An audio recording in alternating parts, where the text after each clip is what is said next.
are still at the level where you yourself can get malnourished, don't buy a car. It's at this level, at this level you want to keep alive.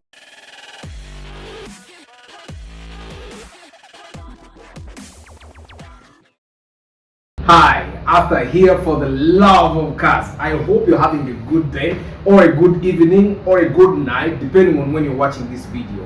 I'm having a good time. I mean, 2023 hasn't been so bad. I'm not sick. I don't have a sick family member, and thanks be to God. If the same is happening on your end, yeah. If you have someone that is sick, you're sick yourself, well, prayers out to you to get well. And we always pray for health, and then after health, then you know you can do everything else when you're healthy. Anyway, today I want to talk about who should buy a car, who should not buy a car, because the truth is, not everyone needs a car.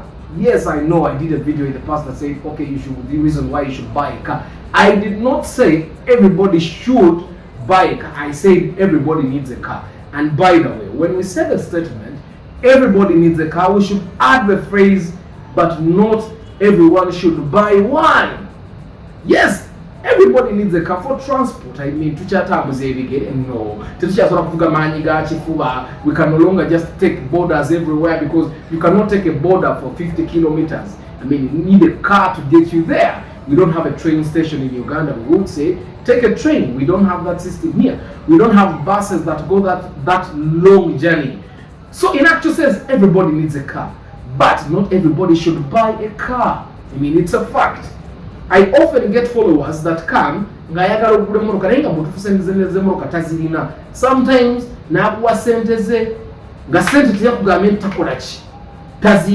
you end up moving up and about Kampala finding good cars, and they don't buy because they don't have the money to buy a car. Such a person doesn't need a car. So I'm not going to categorize people into I'm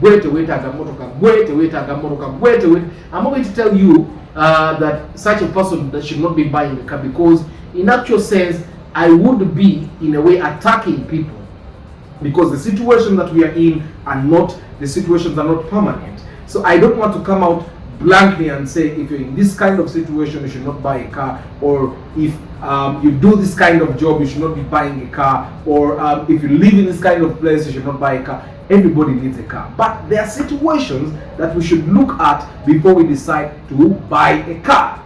And this, you remember, there's a time we did live broadcast and we were talking about the Maslow hierarchy of needs. Well, I want us to try and subject ourselves to that and find out, how do you know when you're ready to buy a car, or how do you know that, okay, at this time I should have a car in my compound, or I can have a car in my compound, because not necessarily that you should. Some people just buy cars. We have been having discussions today morning in the live. I was talking to someone and a bunch of people, basically some people that come and watch my live broadcast. I have live broadcasts every day, Monday to Friday at 7:15. I'm live. I do my broadcast as I drive to work. So today we're talking about the same subject, and someone was saying everybody needs a car, don't discourage us. You get? And I was specifically saying everybody needs a car, but not everybody should buy it. Everybody needs a car, but not everyone should own it. Let's look here. So there's this thing called Maslow hierarchy of needs, and this was brought forward by a gentleman called Maslow. And if you have gone to any form of post-secondary education, you've definitely heard of this guy, and you might have forgotten, but this thing applies to everyday life. So this is not attacking, but this is the level where we get to first, all of us. And I'm sure there are so many people that are still at this level, the basic need level, where what your waiter is physiological needs. I mean, that's what most people call it, physiological, the things that keep you alive. You get? There are so many people that are still at this level. If you are at the level where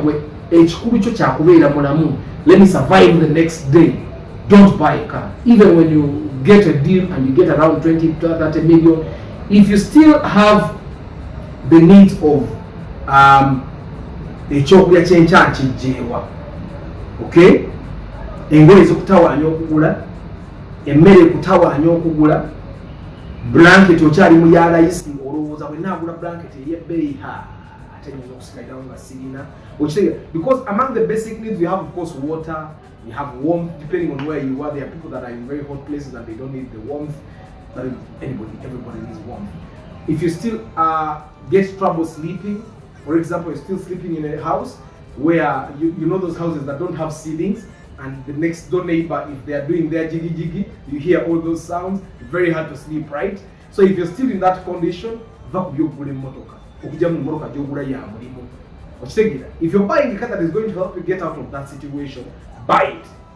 But if you're in the situation where your neighbor, when the neighbor is doing their business, you hear everything, don't buy a car. You get. So you're still at the basic need level. You're still looking for food. Okay? You even can't select, you even say meat, will eat meat on Christmas. Why are you buying a car? I mean, the money that will buy meat, you're going to spend it in fuel or maintaining the car. So don't buy a car. If you're still choosing the foods you eat, if you're still choosing the foods your kids eat, if you're still choosing, today let's not eat meat, let's eat bienda, because meat is expensive. Or if you're still saying, greens, don't buy a car. You're still at the basic needs. You need to first take care of your basic needs before you think of buying a car. You're still renting in a slum. You get. If you're still at the level where your smartphone dies and then you go to Mapesa for like 6 months, don't buy a car. You get what I'm saying? Because we are young people, we need the smartphones. The smartphones help us transact business. The smartphones help us promote business. The smartphones help us keep in touch with our peers. Basically, the remote can be very cool. You get. Now, I hope you realize I've not attacked any profession, because in every profession, in every line of work you do, you can actually make a lot of money. You get, and then you escape the basic need level. You see this pyramid. At the bottom, there are so many people. Yetugenda tulinya urunga bakendera nga bongera okendera. Zinange eno siriyo, neno siriyo, neno siriyo. Okitegeera. Let's just understand the basic need level. Okitegeera. Bobo kyalondamu emmere gy'olya. Nti ate amayuninga bagasedde mu katale tukaveeko. Okitegeera.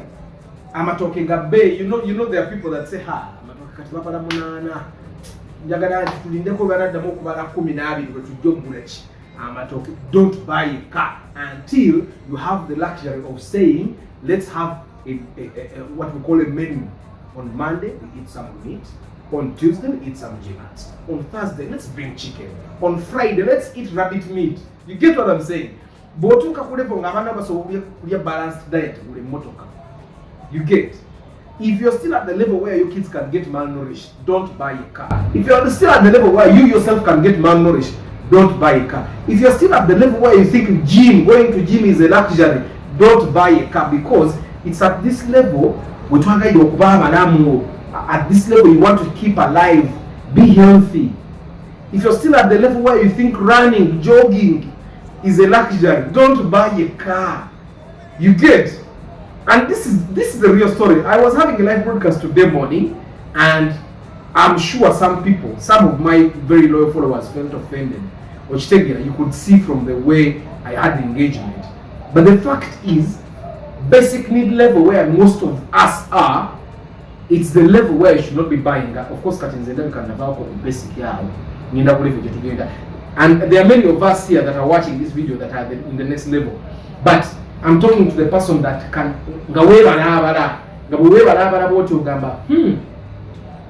mchara yangami sukari yaweddewo. Leero tetujja kunywa sukari, tujja mugula ku mandi. You get what I'm saying? If you're at that level, emotoka giveeko bwoba ogirina n'okugitunda gitunde, emotoka eyo yekusse mabega. You know what they say when you're buying a car and your family says emotoka ejja kusigaza mbwavu. You at this level, everyone can see. Okitegeera bw'oba ogenda mu kyalo sengaawo oli omwavu n'agaawona emmotoka yaguze yaki egenda kutusigaza mbwavu nga family. Don't buy a car. Because if the poorest people in your circles can see that you should not be buying a car, you probably shouldn't. Someone is going to be asking, atakataleko okatta abantu abagala okugula emmotoka ate bogaana okugula emmotoka ate nga bayize ne bakuba pre-purchase inspection fee. My dear, nze ate sagala kuguza abantu mmotoka zigenda balemera. Okitegeera, I don't want you to buy a car if you're going to fail to actually maintain it. Because if you can't successfully maintain your home, then you won't be able to maintain a car. Let me tell you guys, a car is not a very simple thing to keep on the road. It drinks fuel, it drinks oil, it drinks hydraulic oil for those guys that drive automatics, it drinks CC for us that drive manual cars, okay? It eats rubber in terms of tires, it eats soap when you need to wash it, it takes perfume to make it smell fresh, you get? So I don't want you to buy a car and you're still at this level, more college. The vehicle. The vehicle, if you're not comfortable here, it's very hard for you to leave, don't buy a car. The only level you should buy a car is here. Yeah, you're almost getting the comfort of life. Which this is where you should either buy a car or buy a house, depending on the situation. But of course, we have been doing this math. So today we are stopping at this level. Tomorrow I'll upload a video that tries to explore this in terms of cars. Remember, this channel is about cars. So everything we say, think about it in terms of cars. Don't buy a car. Don't buy a car. Which again, moving at 2016.